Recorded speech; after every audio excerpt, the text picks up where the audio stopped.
Bonjour à toi. Dans cette petite vidéo, laisse-moi te montrer la voie de Blue Corner. Et au cas où tu le saurais pas, le coin bleu, c'est l'endroit du challenger à la boxe. Avec ça, tu viens de gagner 10 points de culture d'un coup. Si, je t'assure.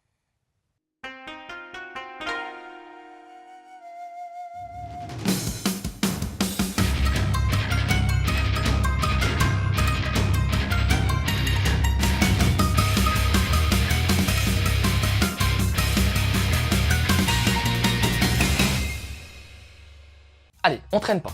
Voici l'histoire de Reggae. C'est son surnom, hein, rassure-toi. Un boxeur que les gens aiment appeler le perdant magnifique. Décidément, au niveau pseudo, il a pas la top classe. Pourquoi cette appellation? Ben, regarde plutôt ses stats.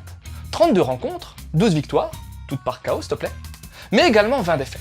Là aussi, toutes par KO. C'est un poids léger, en gros, il est encore moins lourd que moi, et le moins qu'on puisse dire, c'est qu'il est assez mystérieux. Tu veux des exemples? Ben déjà, son vrai nom. Ensuite, son âge, son passé. On sait pas grand chose à part quelques rumeurs. Et pour couronner le tout, Reggae parle quasiment jamais. Ah si, on sait quand même un truc. C'est qu'il est souvent bourré, même pendant ses matchs. Et un jour, lors de sa 33e rencontre, qu'il va d'ailleurs perdre, il y a un certain D'Angelo dans le public. Lui, c'est un ex-champion poids lourd, désormais promoteur et entraîneur. Et, je te le donne en mille, il va flasher, sportivement parlant, entendons-nous bien, sur ce brave Reggae. Son but? L'emmener en Amérique du Sud, berceau de la boxe, afin de faire de lui LE champion du monde, rien que ça. Mais vu la personnalité de Reggae et sa manière de boxer, c'est pas gagné d'avance.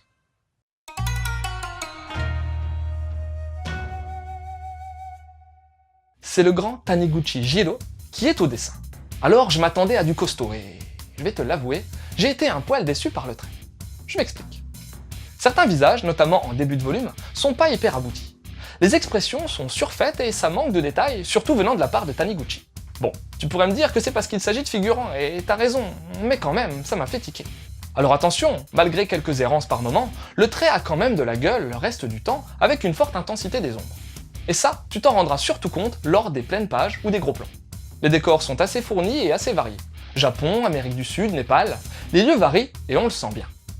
Pour le Nemu, là, j'en ai eu pour mon argent. On le sait tous, Taniguchi est fortement inspiré par la BD européenne, et ça se voit également dans Blue Corner. On a tout de même quelques découpes diagonales bien utilisées et peu de cases par planche. Les compos dans les cases sont très solides et apportent une bonne structuration à la lecture. C'est Pika Graphics qui a réussi à acquérir cette licence. On a donc toutes les qualités et les défauts de cette collection, à savoir gros format, couverture non amovible, onomatopée japonaise, papier de très belle qualité, mais aussi respect de la charte graphique de la collection, entraînant, hélas, une cover bien différente de l'original. Tiens, même le titre est différent, puisqu'en Jap, ce manga s'appelle Ao no Senshi, le combattant bleu.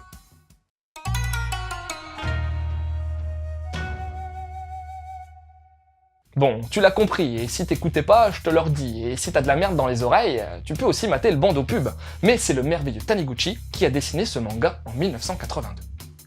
Ce virtuose de la BD nous a hélas quitté l'an dernier, et je te conseille de mater la pelletée de mangado qu'on a réalisé à cette occasion si tu veux en apprendre plus sur lui. Maintenant, il a pas fait ce titre tout seul, puisque le scénario est signé d'un certain Caribou Marley, même pas mentionné sur la couve pour le coup. Lui aussi, c'est un maître du pseudo, puisque tu pourras aussi le retrouver sous le nom de plume de Marginal ou bien Hijikata Yuho. Son vrai nom semblant être Garon Tsuchiya. Il est plutôt connu pour ses collaborations avec des grands noms du manga, comme Ikegami Ryoichi, Kawaguchi Kaiji ou même Tanaka Akio.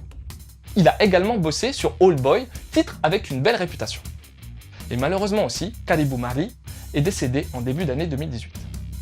Avec deux grandes personnalités du manga à la baguette de ce Blue Corner, je m'attendais à une véritable tuerie. D'autant plus que je suis plutôt fan des mangas de boxe. Et je te le dis cash, j'ai été très déçu. Déjà graphiquement, je suis resté un peu sur ma faim. Mais c'est surtout scénaristiquement que j'ai pas du tout accroché. Bon, commençons par le commencement avec le personnage de Reggae. On nous le vend comme un gars mystérieux, marginal, charismatique, mais vu qu'il dit rien, ça a pas du tout marché sur moi. Je l'ai trouvé sans saveur, fadasse, et pas badass justement. Au final, on saura très peu de choses sur lui, et la mythologie qu'on essaye de construire autour de lui est vraiment de la poudre aux yeux. Il viendrait du Népal, serait considéré comme un prophète, rendrait les femmes dingues. Je veux bien, mais je comprends pas trop pourquoi. Et puis Reggae quoi, t'as vu le surnom? Le Trip Rasta est mal à propos lui aussi. Même l'ambiance jazzy qu'on retrouve par moments n'arrive pas à donner plus de saveur au titre. Pareil, les gens qui gravitent autour ne sont pas au top non plus. La femme de reggae, le promoteur d'Angelo, sa femme. Ah, d'Angelo, pas reggae. Bref, je vais pas te citer tous les personnages rencontrés dans ce manga, mais il y en a pas un qui sort du lot. Oh si, peut-être d'Angelo quand même, qui est un des rares à croire en la boxe de reggae. Tiens, parlons-en de la boxe. Je peux pas dire que je m'y connaisse des masses, mais j'ai lu et maté pas mal de mangas et d'animés en lien avec ce sport, et dans Blue Corner, j'ai pas retrouvé la magnificence du noble art. Que ce soit en termes d'intensité, d'abnégation, de dépassement de soi ou même de tension, clairement, on n'y est pas. Le combat final dure à peine 20 pages, et encore, il y a des métaphores et autres flashbacks à l'intérieur. Non, sans mentir, je m'attendais pas à ça. Pour moi, Blue Corner est un manga bien mis en case, avec un dessin un peu dépassé par moments et un scénario qui mystifie plus son lecteur qu'il ne le surprend. Un des Taniguchi m'ayant le moins plu. Et en lien avec Blue Corner, je peux pas faire autrement que de te conseiller THE manga de boxe, Ashita no Joe. C'est culte, c'est génial, ça ne parle pas que de la boxe, c'est l'une des œuvres de ma vie. Vive Joe Yabuki. Et on a fait un manga d'au-dessus aussi. Après, en termes de boxe, tu dois certainement connaître Hajime no Ippo. Alors autant le manga j'y ai pas encore touché pour le moment, ouais j'attends que ce soit fini, ouais je sais je vais encore attendre très longtemps, mais autant j'ai maté les 3 séries animées et j'ai juste surkiffé. L'ambiance, l'humour, la réalisation, les musiques, il y a vraiment du très très bon à se mettre sous la dent. Et sinon, niveau Taniguchi, il a réalisé en 1989 Garouden, un manga sur un autre sport. Enfin oui et non, le catch. Tu y découvriras Tanba, un karatéka qui va se mettre au catch après une défaite. Voilà, c'était Lou, j'espère que cette petite chronique t'aura donné envie de lire Blue Corner. Je te laisse et continue de suivre la voie du manga.